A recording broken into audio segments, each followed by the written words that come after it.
যারা জীবিত আছে অথচ আল্লাহর কাছে মাপ চেয়ে গুনাহকে নেকিতে পরিবর্তন না করে এমনিতেই মরে গেল হঠাৎ রাত দুপুরে, হঠাৎ মরে গেল দিন দুপুরে অথবা সকাল সন্ধ্যায়, হসপিটালে, অ্যাক্সিডেন্টে, বসে শুয়ে ঘুমে, দীর্ঘদিন অসুস্থ হয়ে হঠাৎ মারা গেল।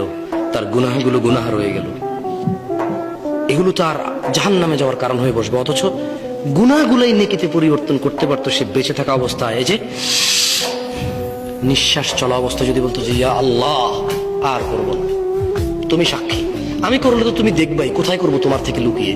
তুমি দেখো আর চুরি, ডাকাতি, জেনা, ব্যভিচার, নেশা, মিথ্যা কথা কিচ্ছু বলবো না। তবে তুমি আমার আগের গুনাহকে যেমনটা তুমি কোরআনে ওয়াদা করেছো যে নেকিতে পরিবর্তন করো, তুমি করো, আর তুমি দেখো আমি আর গুনাহ করবো না।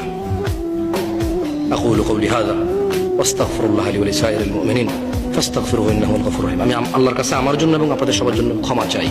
আল্লাহ আমাদের সবার সমস্ত গুনাহকে নেকিতে পরিবর্তন করে ক্ষমা করবেন। আমিন।